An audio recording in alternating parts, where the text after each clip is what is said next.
urusan. Dia udah mau injak Alkitab kah? Seperti di bawah tadi itu, ini Oten sedang merendahkan Alkitab ya.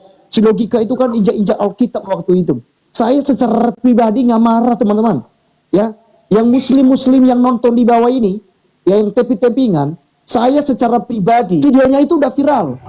Di gereja juga pun ada yang putar. Ya, orang Kristen tidak ada yang marah. Tetapi kita hanya kasihan dan kita berdoa untuk Tuhan logika pada waktu itu. Di room saya itu, ya, banyak dah waktu itu, ya, dari Islam juga ada yang mendorong, termasuk Ardiansa kok. Ardiansa bilang bahwa si Logika ini bukan anggota API, ya. Padahal dari pengakuan Bang Logika dia adalah anggota API, tapi sebenarnya dikatakan dia bukan. Ardiansa bilang ke saya, pokoknya Bang Laskar, kalau seandainya Bang Logika ini adalah dari Laskar API, hari ini juga kami pecat, kami keluarkan dari API. Nah,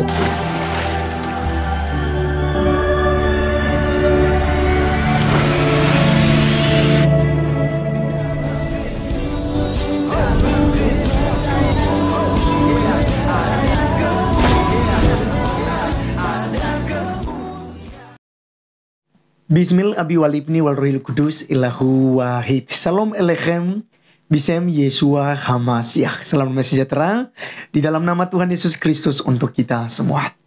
Pada kesempatan kali ini teman-teman sekalian, kita akan menonton satu percakapan saya dengan Tuan Logika atau Muhammad Taufik yang diinformasikan menjadi saksi, ya, terlapor, yaitu Uni Rifa, yang mengumpamakan atau menganalogikan Tritunggal seperti buah pelir dua satu batang, ya kan, dan akhirnya dilaporkan oleh HBB, dan teman sekalian dia sudah datang ke Medan sehingga Uni Rifa kejang-kejang. Ya, Uni Rifa kejang-kejang karena si Tuan Logika ini sudah menjadi saksi dalam kasus yang dibuatnya. Dan dalam live ini ada banyak sekali teman-teman muslim laporkan, kok Oten ini goblok. Ya, itu udah injak Alkitab itu. Kenapa nggak dilaporkan ya? Masa dijadikan saksi gitu. Nah, jadi ini yang kalian tidak pahami. Nah, teman-teman, kenapa dia menjadi saksi dan juga kenapa orang Kristen tidak melaporkan? Karena pertama, Tuan Logika sudah menyadari kesalahannya, bahwa apa yang dilakukannya itu suatu hal yang salah, baik secara agamanya, apalagi secara agama Kristen, dan di mata hukum. Yang kedua, dia dengan sungguh-sungguh tanpa ebel-ebelnya, dia benar-benar meminta maaf kepada orang-orang Kristen, sehingga si Logika dimaafkan dan tidak dilaporkan. Nah, teman-teman sekalian, API siap-siap saja karena Tuan Logika siap tempur, ya, dalam kasus Juma, Nora, dan Rifa. Oleh karenanya mari kita mendengarkan, ya, diskusi kami yang ada berikut ini.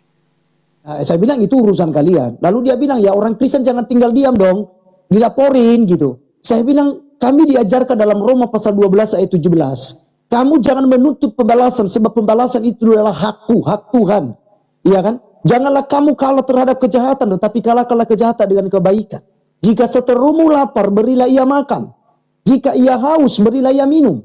Dengan berbuat demikian, kamu telah menumpukan bara api di atas kepalanya. Dan orang Kristen melakukan hal itu. Itu yang sedang kami lakukan pada waktu itu.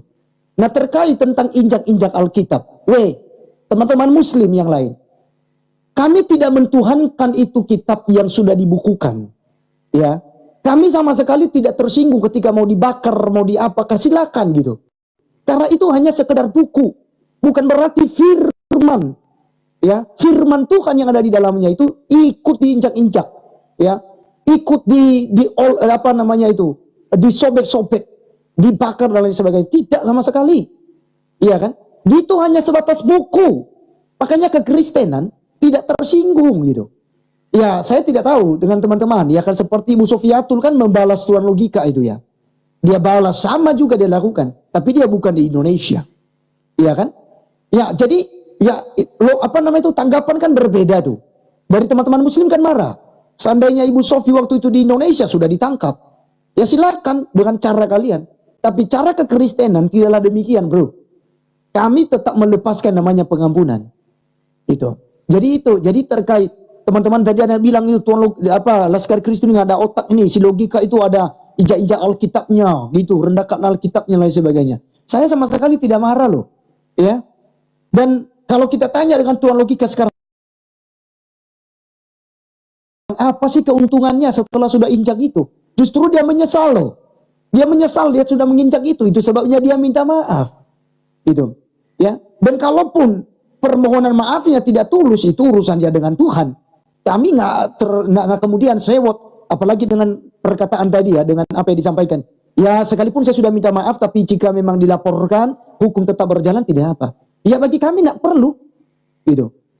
Jujur teman-teman, jujur ya, jujur. Kalau ada teman-teman saya yang ini juga yang ngikuti saya ya, teman-teman polisi, ada beberapa kok yang minta untuk masukkan laporan, itu. Tapi kita tidak masukkan. Kenapa? Ya karena kita tidak punya hak di situ. Ya, penghukuman itu adalah haknya Tuhan. Ya jika penglogika tidak benar-benar tobat, ya Tuhan yang berurusan dengan dia. Karena yang dihinanya, yang dijelekinya adalah Tuhan pencipta langit dan bumi. Ini perspektif kekristenan. Nah itu sebabnya jangan pancing-pancing kekristenan. Ya saya tahu waktu itu ada banyak sekali teman-teman yang naik ke room saya dari pihak muslim. Dilaporkanlah, dilaporkan biar tahu merasa dia. Saya bilang, kebayang nggak? Logika itu misalnya dia udah menikah, udah punya istri, punya anak. Sekarang dia adalah tulang punggung dalam rumah tangganya. Di mana hati nuranimu? Siapa yang kasih makan istri dan anak-anaknya ketika dia harus berada di dalam jeruji? Iya kan? Ya tapi kan dia bertanggung jawab dengan apa yang disampaikannya. Itu urusannya dengan Tuhan. Iya kan? Tuhan kami tidak buta. Tuhan kami tidak tutup mata dengan apa yang dilakukannya. Ya. Tapi ingat, apakah ketika Bang Logika dia minta maaf, dia menyesal, dia mohon ampun, walaupun itu doanya secara Islam. Karena saya percaya di dalam Islam tidak dibenarkan hal itu. Tadi Bang Logika udah bilang, lakum dinukum waliyadi. Agama Islam disebutnya sebagai agama yang rahmatan lil alamin. Ya silakan gitu ya kan. Nah kalau memang mau kembali dengan itu, ya silakan. Bang Logika mungkin sudah pikir sampai di sana. Ternyata nggak diajarkan di dalam ajarannya. Gitu. Dan tidak pernah dianjurkan oleh nabinya. Iya. Jadi mungkin dia menemukan lagi akhirnya akan menyesal dan minta maaf. Ya bagi kami permohonan maaf dia, ya itu udah lebih dari cukup. Kami tidak menuntut lebih. Jadi yang tepingan-tepingan ke bawah, jangan berharap orang Kristen mau laporkan hal itu. Ya. Jadi mungkin itu ya, saja. Saya tambah Bang Laskar. Ya, jadi silakan, begini, Bang. sebenarnya dari awal permasalahan itu yang punya masalah orang Islam sendiri, orang Muslim. Gitu loh. Yang keluar-keluar dari awal pun yang ingin laporkan orang Muslim, bukan orang Kristen. Ya. Jadi kalau mereka mengatakan saya seperti ini karena saya takut dilaporkan, itu mereka salah besar.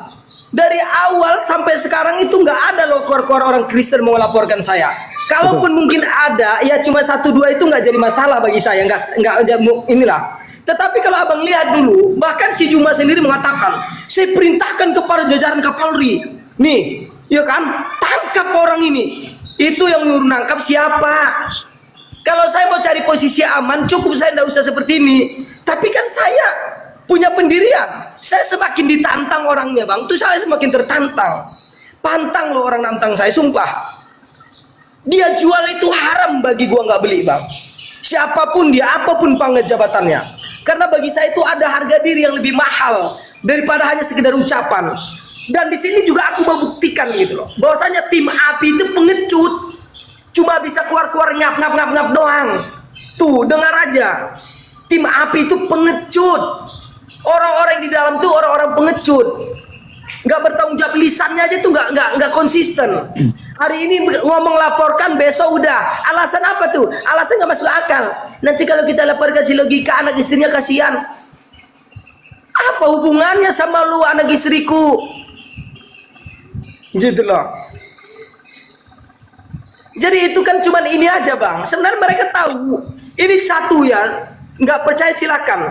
Kalau seorang Logika ditangkap, diproses, percaya dah, ini dunia TikTok perdebatan tuh nggak aman lagi. Saya pastikan nggak aman lagi, gitu loh. Jadi kalian kirain dengan gua diproses tuh nggak aman? Kalian enggak. Juma itu tahu dia terancam.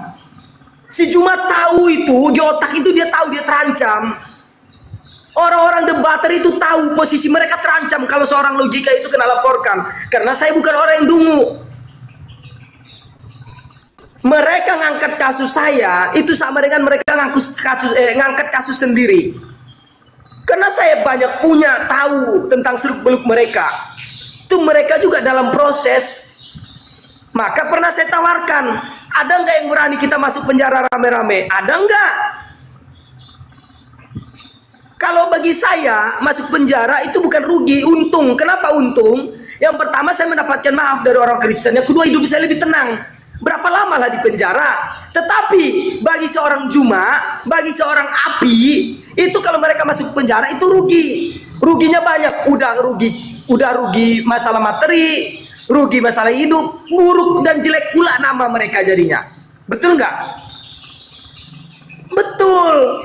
Nama mereka jelek itu kalau udah masuk penjara. Beda dengan saya keluar penjara bangga karena saya gentleman. Berani saya begitu. Kalau mereka kan enggak. Udah nanti hilang masalah penghasilan hilang, nama buruk pula, udah pernah masuk penjara dicap buruk ya kan? Gitu. Jadi orang-orang beriman itu enggak pernah takut masuk penjara. Jangankan udah masuk penjara, dunia ini adalah penjara bagi orang-orang beriman. Ya, penjara bagi kami dunia ini, jadi nggak ada hubungannya. Ulama-ulama tuh banyak kok yang masuk penjara dulu, gitu. Nggak menjadikan kita rendah kok di dalam penjara itu, begitu ya. Makanya silakan itu diinikan. Saya mau lihat, gitu loh. Sehebat apa mereka dari dulu.